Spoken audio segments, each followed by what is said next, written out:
ዓለም አቀፍ ተወዳዳሪነት በከተሞች መካከል እንዲመጣ ከዓለም አቀፍ ግንኙነትም ጋር የተያያዙ ስራዎችን ለመስራት በ19 ከተሞች አዲስ አበባ ላይ የተመሰረተ ነው። በብሪክስ ፕላስ አገራት አባል ሆኗል። ኢትዮጵያ ከተሞች ያው የመረጃ ችግሮች አሉ፣ ጥሩ ፕሮፋይል ያለማዘጋጀት ችግሮች አሉ።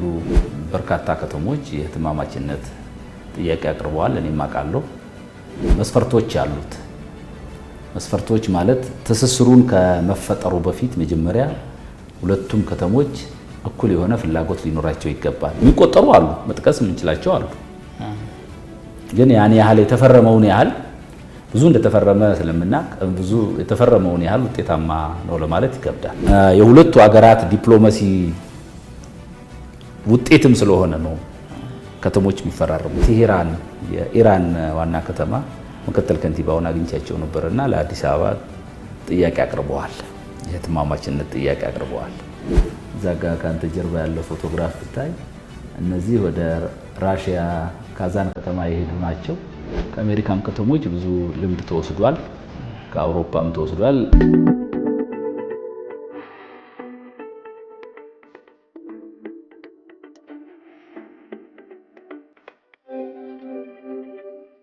ሰላም ጤና ይስጥልን ተመልካቾቻችን፣ ዛሬ የምንገኘው በኢትዮጵያ ከተሞች የትብብር መድረክ ቢሮ ነው። በቆይታችንም ከኢትዮጵያ ከተሞች የትብብር መድረክ ዋና ዳይሬክተር ጋር ከአቶ አንዱዓለም ጤናው ጋር ቆይታ የምናደርግ ይሆናል። ቆይታ የምናደርግባቸው ጉዳዮችም የኢትዮጵያ ከተሞች የህትማማች ከተሞች ከበርካታ ዓለም አቀፍ ከተሞች ጋር ያደርጋሉ። ይህም በተመለከተ ውጤታማነቱን እንዲሁም ለሀገራዊ ዲፕሎማሲው ያላቸውን አስተዋጽኦ በተመለከተ ውይይት የምናደርግ ይሆናል። ተከታተሉን፣ አብራችሁን ነው። ኦኬ፣ መልካም እናመሰግናለን። በድጋሚ አቶ አንዱዓለም ለጥያቄያችን ፈቃደኛ ስለሆኑ ምናልባት እንደ መጀመሪያ ጥያቄ የማደርገው የኢትዮጵያ ከተሞች የትብብር መድረክ መች ተመሰረተ? የተመሰረተበት ዓላማ ምንድን ነው? ምንን ለማሳካት ነው ከሚለው እንጀምር። እሺ፣ አመሰግናለሁ። እንኳን ደህና መጣችሁ። አመሰግናለን። የኢትዮጵያ ከተሞች የትብብር መድረክ ከ13 ዓመት በፊት የተመሰረተ ተቋም ነው። ዓላማ አድርጎም የተመሰረተው ያው የኢትዮጵያ ከተሞች እርስ በርስ የሚማማሩበት፣ ልምዳቸውን የሚጋሩበት፣ የጋራ ችግሮቻቸውን ስለሚፈቱበት ሁኔታ የጋራ መፍትሄ የሚያፈላልጉበት፣ እንዲሁም ደግሞ እርስ በርስ ያላቸውን ግንኙነት የሚያጠናክሩበት ያው የህትማማችነት ግንኙነታቸውን የሚያጠናክሩበት፣ በተጨማሪም ደግሞ አገራዊ ፎረሞች ሲኖሩ በጋራ ያን ለማካሄድ እንዲያስችል አንድ ፕላትፎርም መፍጠራቸው ነው።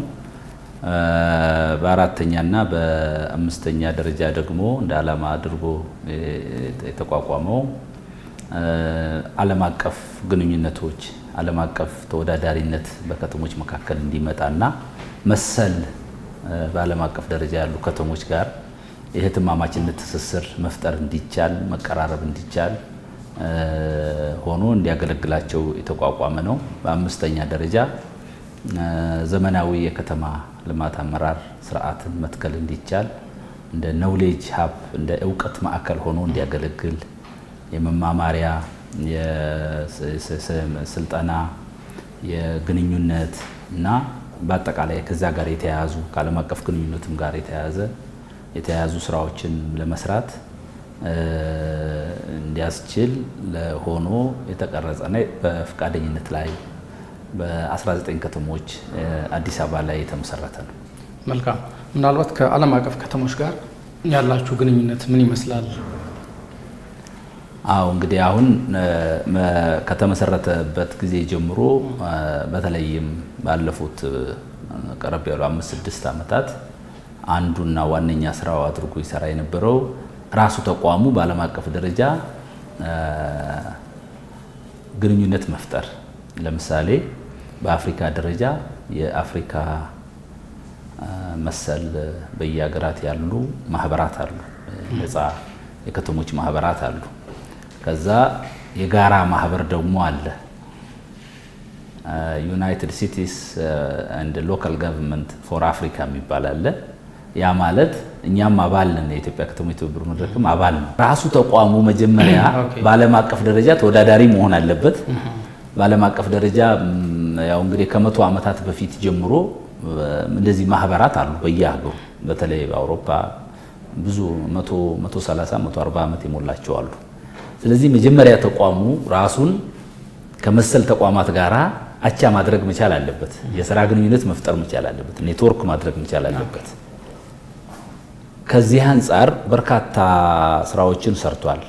ትርጉም ያለው ስራዎች ለምሳሌ በአፍሪካ ደረጃ የአፍሪካ የዩሲኤልጂ አፍሪካ ያልኩት የሱ አባል ሆኗል። ተቋሙ መጀመሪያ ራሱ ተቋሙ ከተጠናከረ ግንኙነቱን ከመሰረተ በኋላ ነው ከተሞችን ማገናኘት የሚችለውና ስለዚህ የአፍሪካ አለው የዓለም አቀፉም አባል ነው። ዩሲኤልጂ ይባላል። እነዚህ ሁሉ እና ሌሎች አሉ። ለምሳሌ በቅርቡም በብሪክስ ፕላስ አገራት አባል ሆኗል። አሶሲዬሽን ተመስርቷል። የብሪክስ ፕላስ አገራት አባላት የኢትዮጵያንም አባል ስለሆነች የትብብር መድረኩም አባል ሆኗል። በተመሳሳይ የአሜሪካም ወርልድ ካውንስል ኦፍ ሜየርስ የሚባል አለ። የዛም አባል ሆኗል ተቋሙ። እንደዚሁ ከሌሎች ከኤዥያ እና ፓሲፊክ ሀገራትም ደግሞ አስፓክ የሚባል አለ። ከነሱም ጋራ አባል መሆን አይጠበቅበትም፣ ግን የስራ ግንኙነት አለው። በደንብ ግንኙነት ጀምረናል። እነሱም ፎረም ሲኖራቸው ይጠሩናል፣ እኛም እንጠራቸው እንችላለን። እንደዚህ አይነት ነገሮችን በመፍጠር ዜን ዋና የተቋቋመበት ዓላማው ከተሞችን መጥቀም፣ ከተሞችን ማስተሳሰር ስለሆነ መጀመሪያ ተቋሙ ራሱን ካጠናከረ፣ ወዳጅነቱን ካጠናከረ በኋላ ወዳጆቹን ካፈራ ካበዛ በኋላ ዜን በቀላሉ ሌሎች ከተሞች ደግሞ ወደ አባል ከተሞቻችን ደግሞ ወደ እህትማማችነት እንዲገቡ ምንም ማድረጉ ከብዶን አይደለም ያለው ማለት ነው። ከዚህ አንጻር የኢትዮጵያ ከተሞች ያው የመረጃ ችግሮች አሉ፣ ጥሩ ፕሮፋይል ያለማዘጋጀት ችግሮች አሉ፣ የከንቲባዎቹ በጣም ቢዚ መሆን አለ፣ በሎካል በአካባቢያቸው ስራ በብዛት መጠመድ አለ። ቢዚ ናቸው። ያው እንደሚታወቀው የኛ ከተሞች እንደ ሌሎች እንደሰለጠኑት እንዳደጉት ከተሞች ስራቸውን ጨርሰው ቁጭ ያሉ አይደሉም። የኛ ገና በመሰራት ላይ ያሉ ከተሞች ስለሆኑ ስራ ላይ ናቸው ያው እንደምናውቀውና ከዚህ አንጻር ሲቲ ፕሮፋይል አዘጋጅቶ የሚገኘውንም ግንኙነት በአግባቡና በወቅቱ በቦታውም ተገኝቶ ተፈራርሞ ወደ ተግባር ገብቶ ከዛ በኋላ ውጤታማ ለማምጣት ያለው ሂደት በጣም ዳገት ነው። ቢሆንም ግን በርካታ ከተሞቻችን የህትማማችነት ወዳጅነት አላቸው። መልካም። የአፍሪካ ከተሞች ፎረም አዲስ አበባ ተካሂዶ ነበርና ይሄ መካሄዱ በጣም ትልቅ ፎረም ነው። ምናልባት ለኢትዮጵያ ዲፕሎማሲያዊ ጠቀሜታው እንዴት መግለጽ ይቻላል? በዛ ፎረም ላይ የኢትዮጵያ ከተሞች ምን አተረፉ? አይ ቲንክ በጣም አንዱ በቅርብ ጊዜ ጀምሮ የፈጠርነው ነገር እንደ ማሳያ የሚሆን ነገር ነው እያነሳ ያለው። የአፍሪካ ከተሞች ፎረም እዚሁ አዲስ አበባ ላይ ነው የተካሄደውም በጥሩ ሁኔታ ነው። ጳጉሜ ውስጥ ነው የተካሄደውና ይህንን ለማድረግ ያው በርካታ ስራዎች ተሰርተዋል። መንግስት ልዩ ትኩረት ሰጥቶት ነበር። በተለይም ደግሞ ከተማና መሰረተ ልማት ሚኒስቴር በጥሩ አያያዝ እና ዲሲፕሊን የአፍሪካ ሀገሮችን በመጋበዝ ከአፍሪካ ህብረት ጋር አንድ ላይ በመሆን በተለይም በዋናነት ሚኒስቴር መስሪያ ቤቱ እኛንም አሳትፎ እኛም ከጅምሩ እስከ ፍጻሜው ድረስ በደንብ ተሳትፈን ውጤታማ ስራ መስራት ተችሏል። ያ ማለት ምንድን ነው? ኢትዮጵያ አሁን አዲስ አበባ ላይ የታየው የኮሪደር ልማት ስራ ተጎብኝቶ ብዙ አፍሪካ ሀገሮች ደስተኛ ሆነው ከኢትዮጵያ ብዙ መማር የሚችሉት እንዳለ ተምሮበት ነው የሄዱት። በእርግጠኝነት ያው የስራ ክፍሉ በአግባቡ ሊገልጸው ይችላል፣ ይገልጸዋልም። የአዲስ አበባ የዓለም አቀፍ ግንኙነት ክፍል አለው። በርካታ ከተሞች የህትማማችነት ጥያቄ አቅርበዋል፣ እኔም አውቃለሁ። ከዛም በኋላም እየመጡ ከፎረሙም በኋላ እየመጡ ትምህርት ለመውሰድ ወደ አዲስ አበባ ፍላጎት አሳይተዋል። እየጎበኙም ነበረ በድጋሚ ማለት ነው። እንግዲህ የራሳቸውን ይሄ ማለት ምንድነው? ያው ለኢንተርናሽናል በነገራችን ላይ በአፍሪካ አርባን ፎረም አልነው እንጂ ሌሎች ዓለም አቀፍ ከአውሮፓም ከኤዥያም ሌሎች ሀገሮችም መጥተው ተሳትፈዋል። ያው ስሙን አፍሪካ አርባን ፎረም አልነው እንጂ ሌሎችም አሉ። ነገር ግን የሌሎች ሀገሮች ከተሞች አይደለም የመጡት፣ በተለይ ከአውሮፓና ከኤዥያ ዴሌጌትስ ናቸውና በሌላ ጊዜ ደግሞ የከተማ ሰዎች እየመጡ አዲስ አበባን እንደጎበኙ መረጃው አለኝና ያው እንግዲህ ግንኙነቱ በጣም ተጀምሯል ማለት ነው። በፎረሙ ምክንያት በርካታ ፍላጎቶች መጥተዋል። አዲስ አበባ በእርግጠኝነት አፕዴት የሆነ መረጃ ሊሰጣችሁ ይችላል። ብዙ ግንኙነቶች እንደተመሰረቱ አውቃለሁ። መልካም። ምናልባት አዲስ አበባን ጨምሮ ሌሎች የክልል ከተሞችም ከበርካታ ዓለም አቀፍ ከተሞች ጋር ስምምነት አላቸው። ይሄ ስምምነት አንዳንዴ የሚታደስ ነው፣ አንዳንዴ ደግሞ የማይታደስ ነው እና ምን የሚል ነገር አለ? ከስምምነት ባሻገር ብዙ ውጤቶች የሉም የሚል ነገር አለ። ግን በራሱ እንደው መፈራረሙ ምን አይነት ጠቀሜታ አለው ለሀገር? ምናልባት የዲፕሎማሲ ስራ በአንድ ሀገር ውስጥ ላይ የአንድ ተቋም ወይም የውጭ ጉዳይ ሚኒስቴር ብቻ የሚሰራው አይደለም። የነዚህ ከተሞች እንቅስቃሴም አንዱ የዛ አካል ነው እና ከዚህ አንጻር ያለው ጠቀሜታ እንዴት መግለጽ ይቻላል? ምን አይነት አካሄድስ መከተል ይኖርባቸዋል?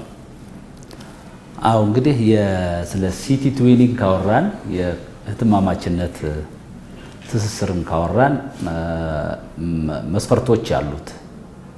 መስፈርቶች ማለት ትስስሩን ከመፈጠሩ በፊት መጀመሪያ ሁለቱም ከተሞች እኩል የሆነ ፍላጎት ሊኖራቸው ይገባል። ይሄ አንድ መሰረታዊ ነው። ያ ፍላጎት ደግሞ ምን ላይ ነው የሚለው ደግሞ በትክክል አርቲኩሌት መደረግ አለበት፣ መለየት አለበት። ለምሳሌ በሁለንተናዊ ዘርፍ ላይ ግንኙነት ማድረግ አይቻልም። በሁሉም ነገር ላይ ወዳጅነት መመስረት አይቻልም። ይሄ ከሆነ የግለሰቦች ግንኙነት ነው ሊሆን የሚችለው። የኔና ያንተ ግንኙነት ሁለንተናዊ ወዳጅነት ሊሆን ይችላል። ከተሞች ጋር ስንመጣ ግን እንደዛ አይደለም። ምክንያቱም ከተማ ዘርፉ ሰፊ ነው። ስለዚህ ዘርፉን ለይተህ ለምሳሌ ምን ለማለት ፈልጌ ነው? በአረንጓዴ ልማት ዙሪያ ሊሆን ይችላል፣ በደረቅ ቆሻሻ አወጋገድ ሊሆን ይችላል፣ በታሪካዊ ቅርሶች አጠባበቅ ዙሪያ ሊሆን ይችላል፣ የመሳሰሉት በስማርት ሲቲ ግንባታ ሊሆን ይችላል፣ በመሰረተ ልማት ግንባታና መልሶ ማልማት ላይ ሊሆን ይችላል። የመሳሰሉት ነገሮች ላይ መለየት አለባቸው። ስለዚህ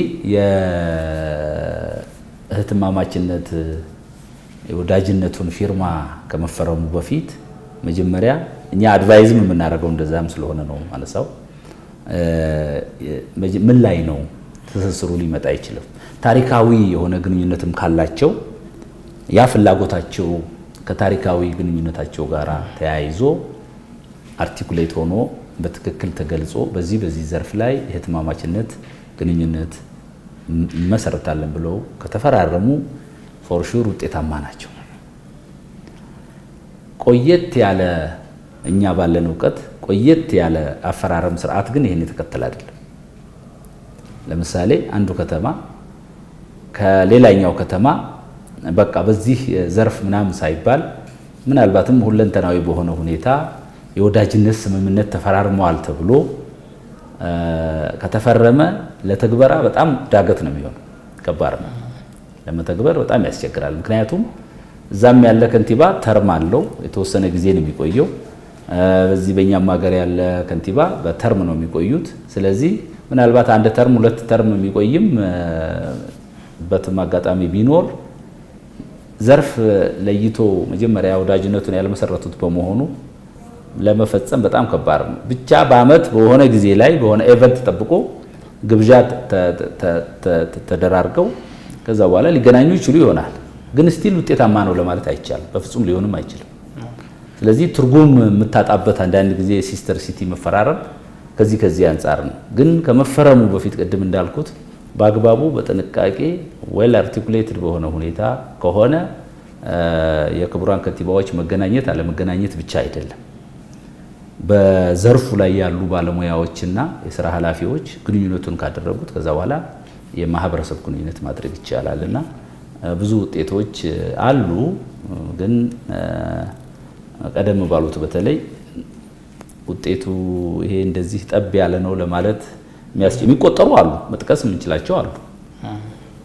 ግን ያን ያህል የተፈረመውን ያህል ብዙ እንደተፈረመ ስለምናውቅ ብዙ የተፈረመውን ያህል ውጤታማ ነው ለማለት ይከብዳል። እንዴት ነው ይሄን ማስተካከል የሚቻለው? ማስተካከል ይቻላል። ማስተካከል የሚቻለው አይ ቲንክ አዲስ አበባ ከተማ አስተዳደር በቅርብ ጊዜ ጀምሮ በደንብ የለየበትን ሁኔታ መረጃው አለኝ። ለይቶ በተለይ በተወሰኑ ዘርፎች ላይ የተፈራረመባቸው ላይ በጣም ውጤታማ እየሆነ እንደመጣ አውቃለሁና ዋናው ዘርፍ መለየቱ እና ኪን ኢንትረስት በጣም ጥብቅ የሆነ ፍላጎት በሁለቱም ወገኖች መካከል መኖሩን ማረጋገጥ ከተቻለ ውጤታማ መሆን ይቻላል። ምናልባት አንዱ ሌላው የሚነሳው የዚህ የከተሞች ስምምነት አቻ አይደለም የሚባል ነገር አለ። ምናልባት ከኛ የኢትዮጵያ ከተሞች ይሄ እርዳታን መፈለግ ላይ ዝንባሌ ያለና ይሄ ደግሞ አቻ ያልሆነ ግንኙነት በመሆኑ ብዙ ጊዜ ይዘልቅ የሚባል ነገር አለ። አዎ ቅድም ያልኩት ለማንሳት የሞከርኩት እንግዲህ ይሄ ነው። ሁለቱም ሙቹዋል ኢንትረስት የሚባል ነገር አለ አይደለም? እኩል የሆነ ፍላጎት። ለምሳሌ የኔና ያንተ ፍላጎት እኔ ካንተ የምጠብቀው ነገር ወይም አንተ ከኔ የምጠብቀውን ነገር ክሊርሊ አውቀን ከሄድን ለማለት ነው። ቅድም ያስቀመጥኩትና ፍላጎቱ በትክክል አንደኛው ከተማ ከሌላኛው ከተማ ምን እንደሚጠብቅ በደንብ ከተገለጸ ብዙም አስቸጋሪ አይሆንም። ያነሳው ጥያቄ ግን ዞሮ ዞሮ የስነ ልቦና ጥያቄ ነው የሚመስለኝ። ስነ ልቦና ያልኩት ለምንድን ነው? ለምሳሌ እኛ ኢትዮጵያውያኖች ያለን ሀብት አይደለም የሚያንሰን። ምናልባትም በቴክኖሎጂ ያው ብዙ ወደፊት ያለ መሄዳችን ግልጽ ነው። ነገር ግን እንደዚህ አነስተኛ ዝቅተኛ ጥሩ ያልሆነ የሚባል ስነ ልቦና ያለን ማህበረሰብ አይደለም። ስለዚህ የተረጅነት ስሜት መፍጠር ትክክል አይደለም፣ መታረም ያለበት ነው። እኛም እኮ የምንረዳው ሊኖር ይችላል። ማቴሪያል ማለት አይደለም። ላይሆን ይችላል። ማቴሪያልም ሊሆን ይችላል፣ ላይሆንም ይችላል። ዞሮ ዞሮ ግንኙነታችን ሙቹዋል መሆን አለበት። የኛ ባነሰ የኛ የተጠቃሚነት ደረጃው ከፍ ብሎ ነገር ግን ያ የምንፈጥረው የወዳጅነት የተጠቃሚነት ደረጃው ደግሞ አነስ ብሎ ከሆነ ይሄ ሙቹዋል አይባልም፣ እኩል ሊመጣ አይችልም። እንደዛ አይነት ስሜት አይደለም። እነሱም የሚፈልጉት ነገር አለ፣ እኛም የምንፈልገው ነገር አለ። ስለዚህ እኛም የምንፈልገውና እነሱም የሚፈልጉት እኩል መሆን መቻል አለበት። እኛም የምናስጠብቀው የእነሱን ኢንትረስት አለ፣ እነሱም የእኛን ኢንትረስት የሚያስጠብቁት አለ። ይሄ እንግዲህ ያው ቅድም መጀመሪያ መግቢያ ላይ እንዳልኩት በደንብ አርቲኩሌት አድርጎ በደንብ ለይቶ አውቆ እነሱ ምንድነው የሚፈልጉት፣ እኛ ፕሮቫይድ እኛ ልንሰጥ የምንችለው የእነሱን ፍላጎት ልናሟላ የምንችለው ምን ላይ ነው፣ የእኛስ ፍላጎት ምንድነውና የእነሱን ፍላጎት የእኛን ፍላጎት እነሱ በምን መንገድ ሊያሳኩልን ይችላሉ የሚለውን በአግባቡ መረዳትና ማወቅ ይፈልጋል። እሱ ላይ ከተመሰረተ ምንም ችግር የለውም። ግን እንደው ቀደም ብሎ የነበረው አይነት ለበርካታ ዓመታት በፊት የኛ ከዚህ ሄዶ በቲም ሄዶ በቡድን ሄዶ በልኡካን ቡድን ደረጃ ሄዶ እዛ ትንሽ ተዝናንቶ መምጣት አረፍ ብሎ መምጣት እንደ ትምህርት መውሰጃ ከሆነ ሊሆን ይችላል። ግን ፎር አውሎ እስከመቼ ይቀጥላል? ስለዚህ የስነ ልቦና ያልኩት ይሄ ነው። በፐርፐዝ በዓላማ መሆን መቻል አለበት። በዛ ዓላማ ምክንያት መሰረት ጉዞዎች ይካሄዳሉ። ከዛ ወደዚህ ይመጣሉ፣ ከዚህ ወደዛ ይሄዳሉ። ግን ዓላማው የተፈተሸ መሆን መቻል አለበት፣ ውጤት ያለው መሆን መቻል አለበት። አይ ቲንክ እንደዚህ አይነት ነገር በአሁኑ ወቅት ካልሆነ በስተቀር ቀደም ባለው አይነት ትሬንድ የሚቀጥል አይመስለኝም። መልካም። ምናልባት ይህን ጉዳይ በተመለከተ የእህትማማች ከተሞች ስምምነትን ከውጭ ጉዳይ በኩል የሚነሳ አንድ ጉዳይ አለ። ውጤታማ የማይሆነው በእኛ በኩል ስለማያልፍ ነው የሚል ነገርና ከተሞች በአየር ላይ ሁለቱ ከተሞች ስምምነት አድርገው ወደ ስራ ስለሚገቡ ነው የሚል ነገር አለና ይህም በተመለከተ ምናልባት የባለድርሻ አካላት ተሳትፎ ምን ይመስላል? ይሄ ስምምነት ውጤታማ እንዲሆን ከጅምሩ ጀምሮ እስከ መጨረሻው የውጭ ጉዳይ ሊሆን ይችላል፣ የከተሞች የእናንተ ተቋም አለ። ይህን የሚመለከታቸው ተቋም በትብብር ከመስራት አንጻር ምን አይነት ቅንጅት አለ? አዎ እኔም እስማማለሁ በውጭ ጉዳይ። ምክንያቱም ውጭ ጉዳይ ሚኒስቴር በጉዳዩ ሲገባበት ፕሮቶኮሉን ጠብቆ ደረጃውን ጠብቆ ቅድም ያነሳነው አይነት ሙቹዋል ኢንትረስት መኖሩን ቼክ አድርጎ የሁለቱ አገራት ግንኙነት ከዲፕሎማሲው አንጻር ምንድነው መሆን ያለበት የሚለውን በደንብ ስለሚያውቅ እሱ የኦቨር አርቺንግ ነው። ገብተዋል። ለምሳሌ የአገራት ግንኙነት ምን እንደሚመስል በፍሬምወርክ ደረጃ በአጠቃላይ በፖሊሲም ደረጃ ይረዳል። የተሻለ እውቀትም ያለው ሚኒስቴር መስሪያ ቤቱ ነው። ስለዚህ የከተሞች የእርስ በርስ ግንኙነት በፊርማ በሚፈረምበት ወቅት ያንን ግምት ውስጥ አስገብቶ የተፈረመ ከሆነ በተጨማሪም ደግሞ ሚኒስቴር መስሪያ ቤቱ እንደ ፎሎ አፕ እንደ ቼክ አፕ እንደ ቼክ እያደረገ ሂደቱን እየተከታተለ እየገመገመ እየደገፈም ጭምር የሚሄድ ከሆነ በጣም ውጤታማ ይሆናል። ምክንያቱም የሁለቱ ሀገራት ዲፕሎማሲ ውጤትም ስለሆነ ነው ከተሞች የሚፈራረሙት አይደለም። ሁለቱ ሀገራት ለምሳሌ የዩናይትድ ስቴትስ ኦፍ አሜሪካ እና የኢትዮጵያ መንግስት ያላቸው የዲፕሎማሲ ግንኙነት ጥሩ ካልሆነ የከተሞች እርስ በርስ ወዳጅነት ብዙም ውጤታማ አይሆንም። እንደውም ላይፈረምም ይችላል። በሆነ ሞመንት ቢፈረምም ላይቀጥል ይችላል።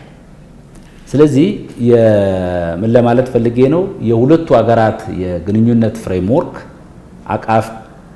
አቃፊ ፍሬምወርክ ስለሆነ በዛ ውስጥ ነው የሚደረገው እንቅስቃሴ የከተሞቹ ግንኙነት ማለት ነው። ስለዚህ ውጤታማ ሊሆን የሚችለው ከዛ ፍሬምወርክ ባልወጣ ሁኔታ ስለሆነ የግድ መጠበቅ አለበት የሚል እኔም ጽኑ እምነት አለኝ።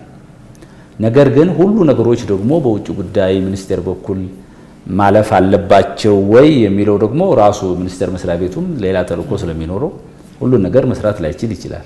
ነገር ግን ፍሬምወርኩ መጠበቅ አለበት ለማለት ነው የፈለኩት። ከኛ አንጻር እኛም የምንጠነቀቀው አለ። ለምሳሌ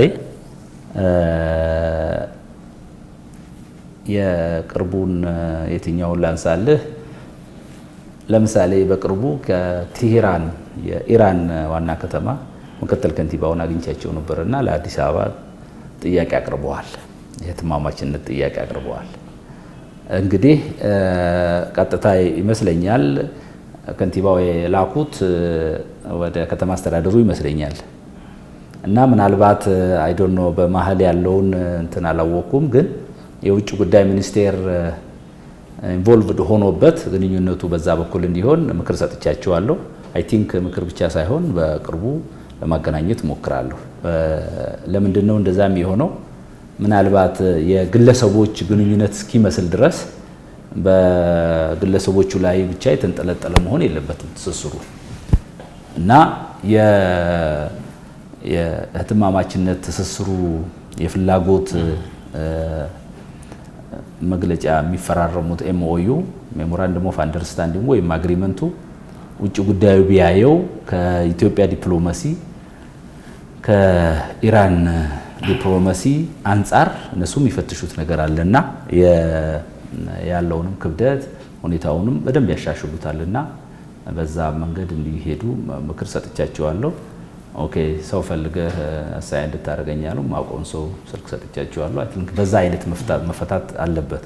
እኛም ብንሆን እኔ ባገኘሁት አጋጣሚ ሁሉ እንደዚህ በዚህ አይነት መንገድ እንዲያልፉ ነው ማድረገው። አክቹአሊ እንትን ሊወስድ ይችላል፣ ጊዜ ሊወስድ ይችላል። አሁን ይሄ በሚሆንበት ጊዜ ከተማ አስተዳደሩቹ ሁለቱ ቶሎ በፍጥነት ሊያደርጉ የሚችሉትን ምናልባት የተወሰነ ጊዜ ሊወስድ ይችላል።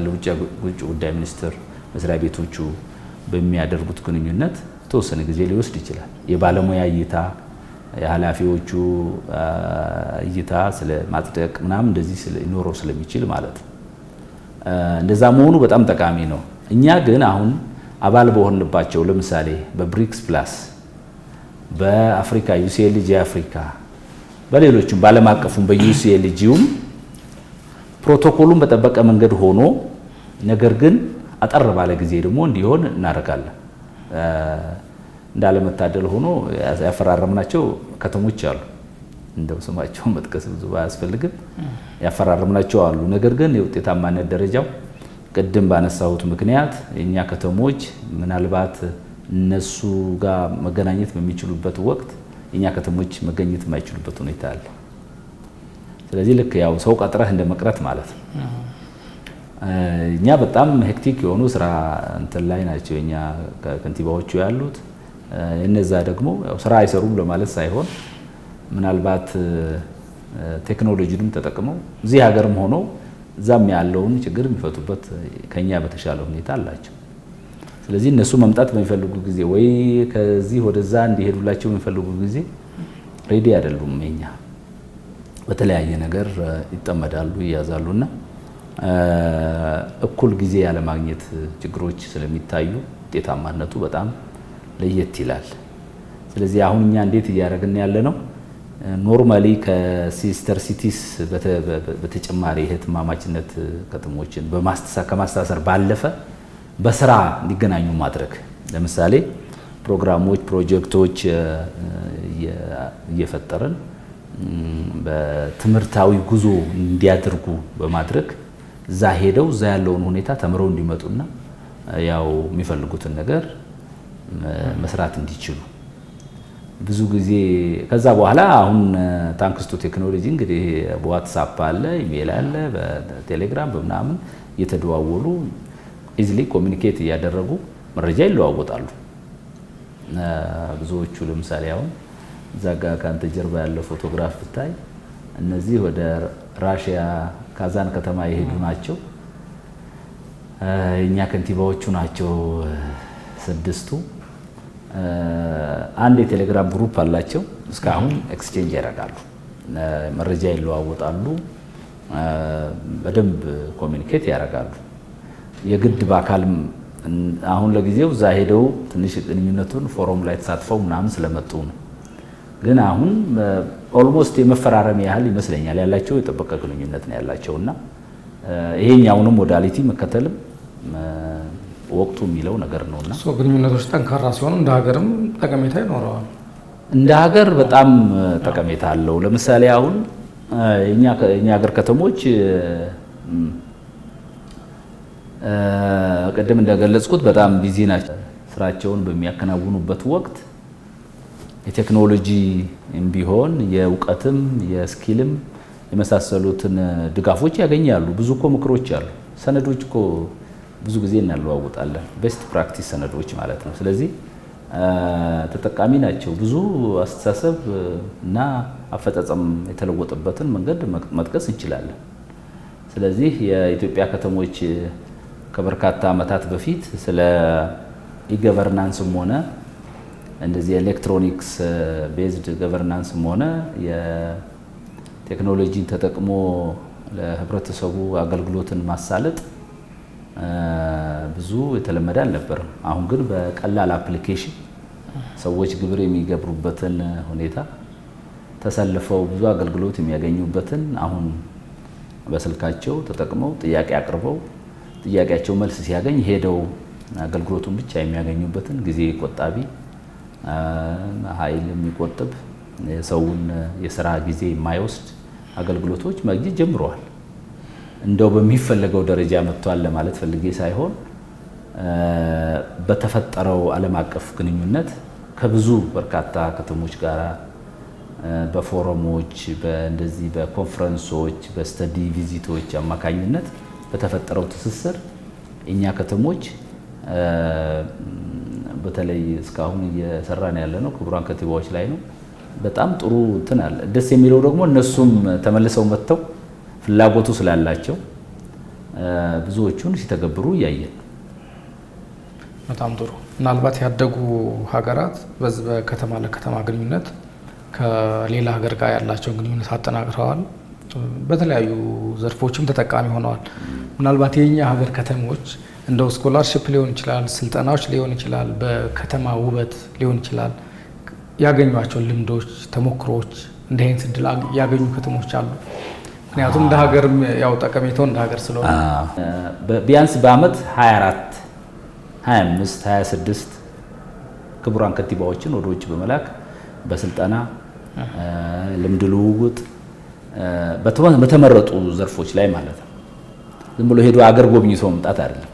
በተመረጠ ዘርፍ ለምሳሌ የውስጥ የማዘጋጃ ቤታዊ ገቢ ላይ በደንብ እየሰራን ነው። በዚህ 2 ዓመት ውስጥ በተለይ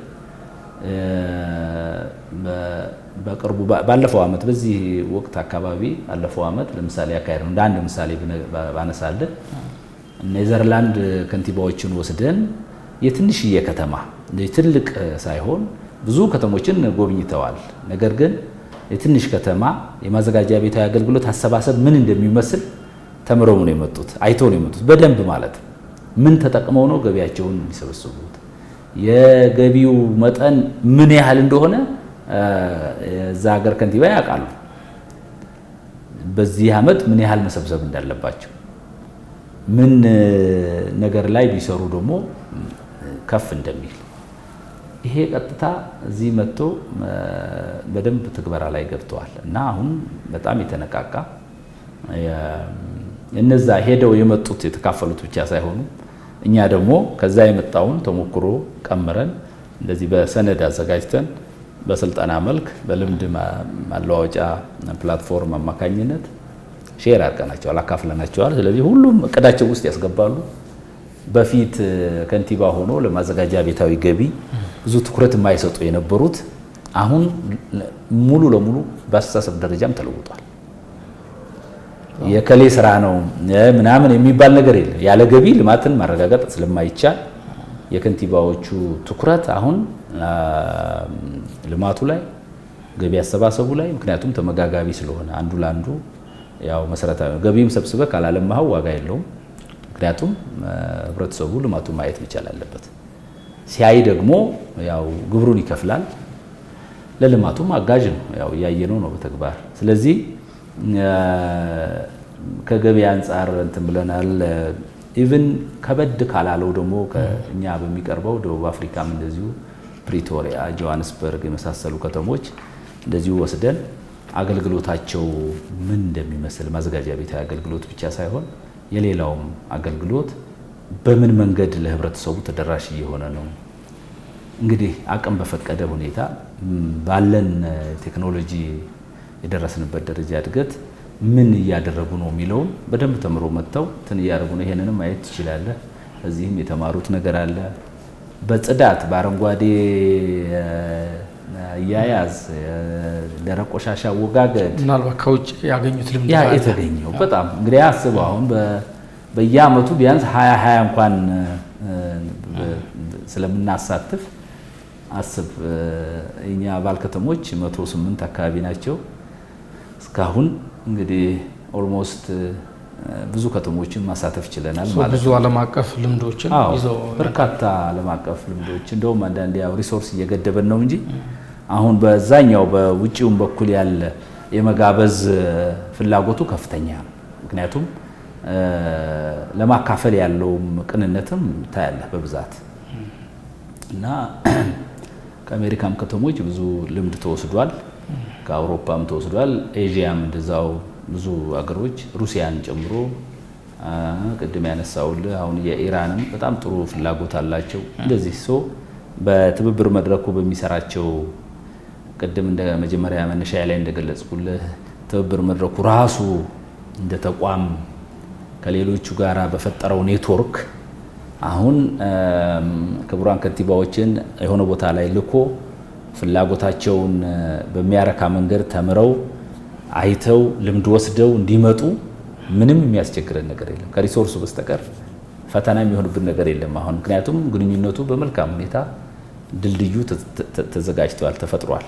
ስለዚህ ሁለቱ ተቋማት በየቦታው በአውሮፓም እንዳልኩት በአፍሪካም በኤዥያም በአሜሪካም ምንም ያልተፈጠረ ግንኙነት ሊንክ ስለሌለ በቀላሉ እናሳካው ነገር ግን ወደ ምን የሚፈለገው ደረጃ ደርሷል እያልኩ አይደለም። ገና ብዙ መስራት አለብን። የከንቲባዎቹ መቀያየር አለ። ሄደው ትምህርት ወስደው የመጡ አንዳንዶቹ እንደው በማግስቱ ሁሉ ተቀየሩ አሉ። እንደዛ ሲሆን ደግሞ አሁንም እንደገና ይቀጥላል ማለት ነው። ስለዚህ አገልግሎት መስጠቱን አናቋርጥም፣ እንቀጥላለን። እንዳውም ከቻለን እያሰፋን እንሄዳለን እና አገር ተጠቃሚ ትሆናለች በዚህ መንገድ የሚል ድምር ውጤት ይኖረዋል የሚል እምነት አለ።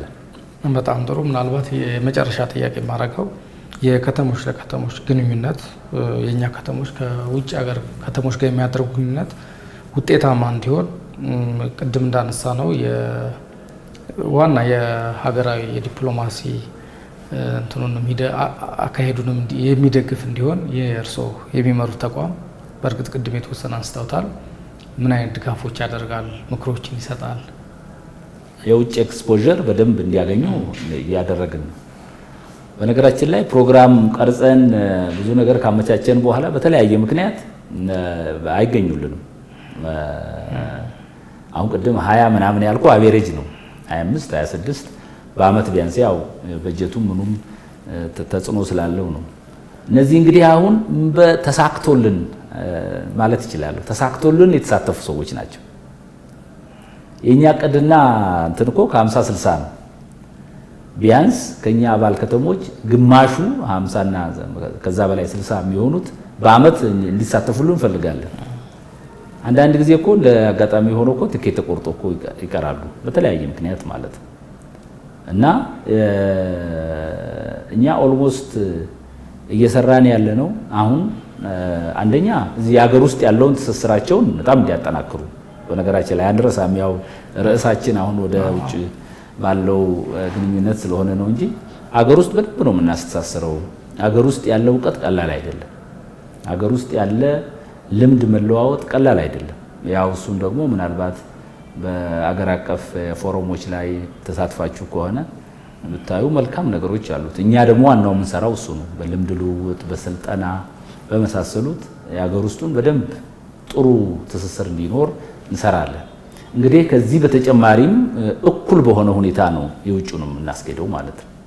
ስለዚህ እኛ ያው እንደ ተቋም የፌዴራል የውጭ ጉዳይ ሚኒስቴር መስሪያ ቤት ተባባሪያችን ነው። ምክንያቱም ፍቃድ እንጠይቃለን። ከሀገር እንዲወጡ ክቡራን ከንቲባዎች ፍቃድ እንጠይቃለን።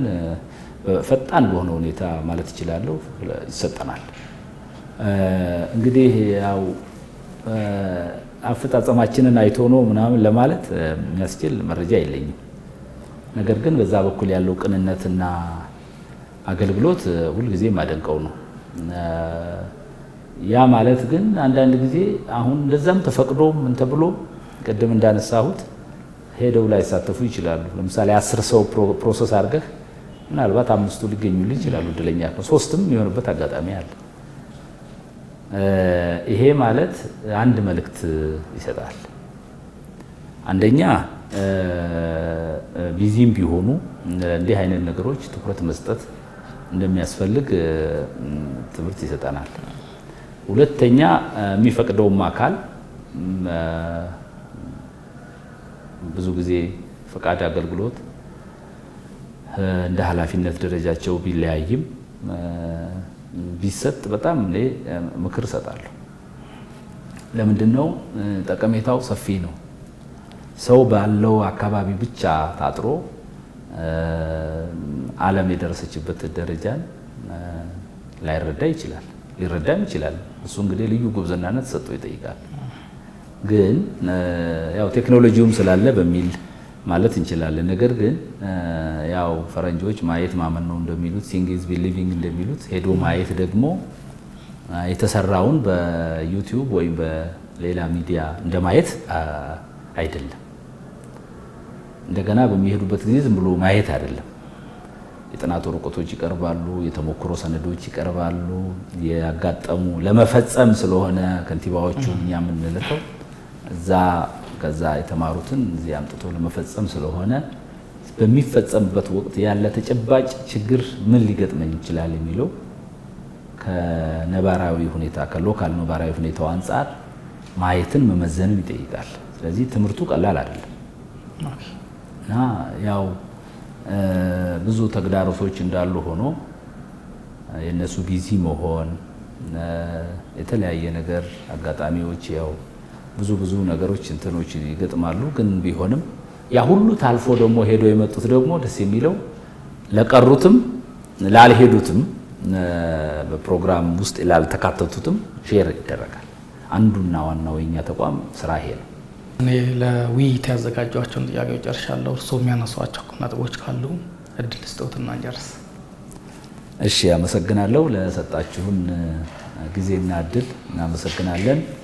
የኢትዮጵያ ከተሞች የትብብር መድረክ አባል ከተሞች አሁን ካሉት የሀገራችን ከተሞች ቁጥር አንጻር ሲታይ የሚመጣጠን አይደለም።